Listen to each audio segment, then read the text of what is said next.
皆さんこんにちは、サムライ茶人です。今日も抹茶ラテ研究していきましょう。で、今日ね、やるのは、抹茶のランクの違いによっての味わいっていうのがどういうふうに変わるのかっていう、すごく高い抹茶と、安い抹茶、飲み比べてね、抹茶だったらどういうふうに味が変わるのかっていうのは、想像できると思うんですよ。高い抹茶ほど美味しいっていうのは、日本茶業界では当たり前のことなんですね。でも牛乳を入れたラテになると、そんなにね、抹茶の味っていうよりかはミルクの味の方が大事になってくるのかなと思ったりするんですよ。だからそんなに違いがないのか、もしくはやっぱりね、抹茶が違うと全体の味わいっていうのがかなりやっぱりはっきりと分かるのかっていうのをね、ちょっと調べてみようと思います。で、今回用意する抹茶は2つ、こちらですね、宇治茶道場匠の館で買った高級な抹茶、20g、1500円ですね。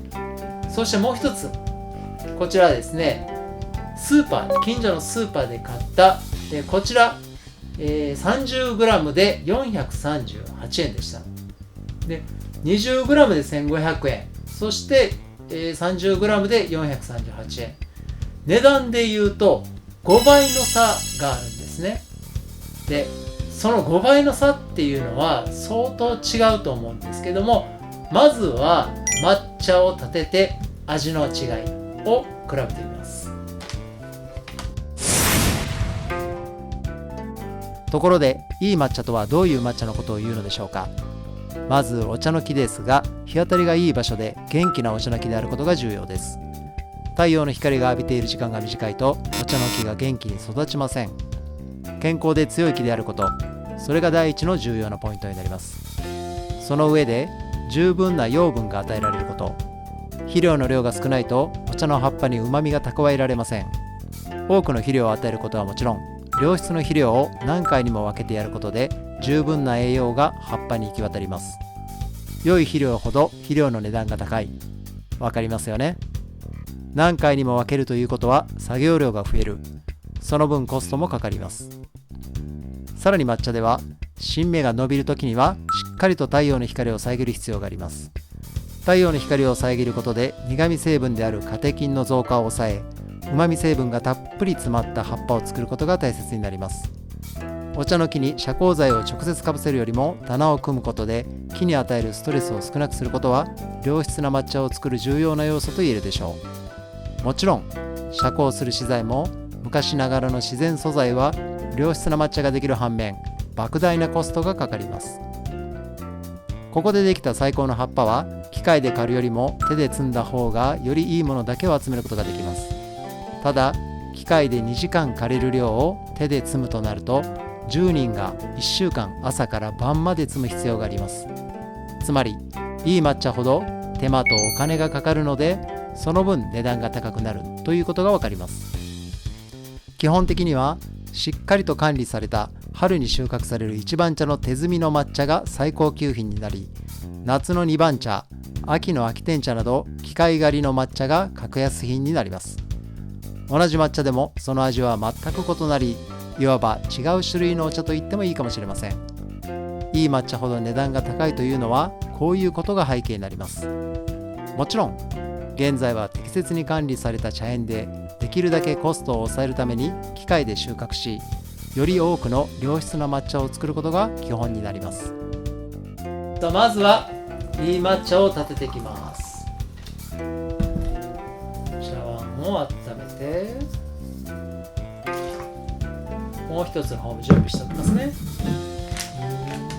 どれくらい入れようかな。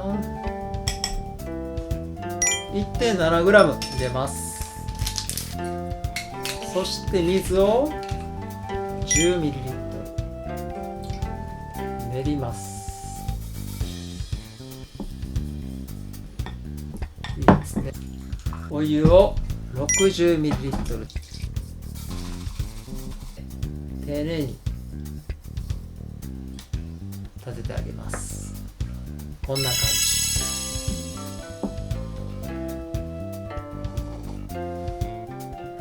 すごいうまみがねしっかりとわっと口の中に広がって、本当にね、美味しいいい抹茶だなーっていう味わいがします。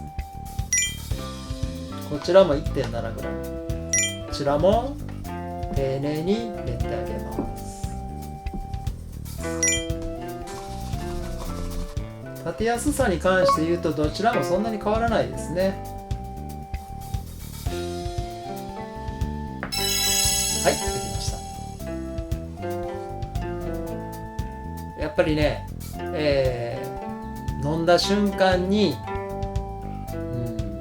苦味というか、すごく抹茶の苦味渋みっていうのを口の中に感じます。明らかにね、高い抹茶とは味わいが違います。まあ値段がね5倍違うとね、そら違うわっていう感じがします。こっちはいい抹茶で、こっちが安い抹茶、色合いの違い分かるでしょうか。いい抹茶の方が色合いが青いんですよね。で、安い抹茶はちょっと黄色っぽい。やっぱりね5倍は違うと物が違います。全然で、これだけ違うとね、抹茶ラテにした時同じような違いがあるのか、それとも抹茶ラテにしたらそれほど違いが分からなくなるのか、ちょっと興味深いな。では早速やってみましょう。し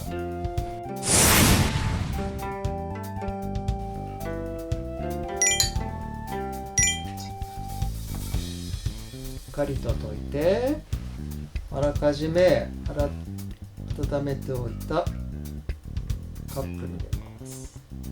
一方、安い抹茶も入れていきます。こちらも 3g。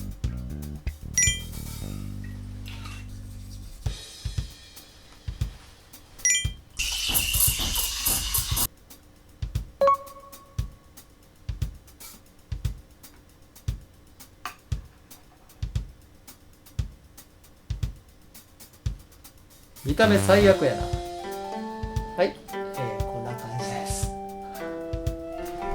ラテアート練習せなあかんな。じゃあもう一個の方ですね。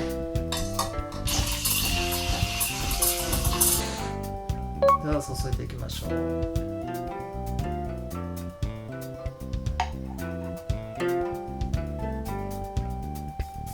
こんな感じでございます。まあ両方ともね、ラテアートは全然良くないですけども、こんな感じです。こっちがいい方、こっちが高い方、こっちが安い方です。色合いがね、この周りの色合いが違いますよね。じゃあいただきます。ミルクの甘みを感じますね。で、抹茶のすごく味わいっていうのは前には出てないんですね。で、こちらの方は逆にお茶の感じを感じます。でもいわゆる抹茶の感じというよりかは番茶の感じって言ったらわかるでしょうか。ちょっとね、香ばしいお茶の感じなんですよね。だからお茶感は安い抹茶を使った方が感じられます。でもそれは高級なお茶かって言われるとそうではないんですよ。いわゆる、安い煎茶の味に近いです。抹茶ラテというカテゴリーで考えると、抹茶がついてるので抹茶感、抹茶のおいしいうまみ甘みっていうのを感じさせるためにはいい抹茶で、しかもたくさん使った方が感じられますね。このスチームの量、ミルクのどれくらい空気を入れるかっていう量っていうのもこだわれるポイントではありますね。さらっとした抹茶ラテにするのか、もっちりとした抹茶ラテにするのか。じゃあいい抹茶を使って、たくさん使って、しっかりと抹茶感を感じられる、そういう宇治抹茶ラテを作ってみます。 4g。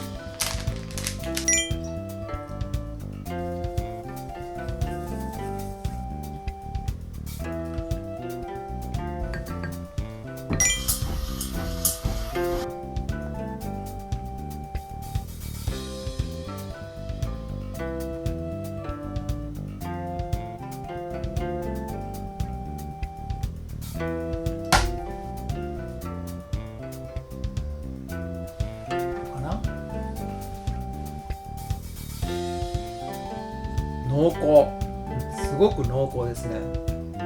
ミルクの甘みもしっかりとあって、これにちょっとね砂糖を加えることですごく濃厚なデザートを、食べてるというかいただいてる感じがします。かなり満足感の高い飲み物になりましたね。これくらい入れてもいい抹茶だったらすごく抹茶感が強い、苦い、渋いっていう感じがないですね。美味しいな。意外とね抹茶の量はしっかり入れた方がいいっていうものの他にスチームの感じによってもすごく味わいっていうのが変わってくるっていうのがよく分かりました。でしかもね、このラテアートは難しいっていうのも改めて分かりました。面白いな。まだまだ抹茶ラテの研究は続きます。まだチャンネル登録をしないっていう方いらっしゃいましたら、ぜひともチャンネル登録をしていただきまして、これからもサムライチャージよろしくお願いいたします。それではまた次の動画でお会いしましょう。さようなら。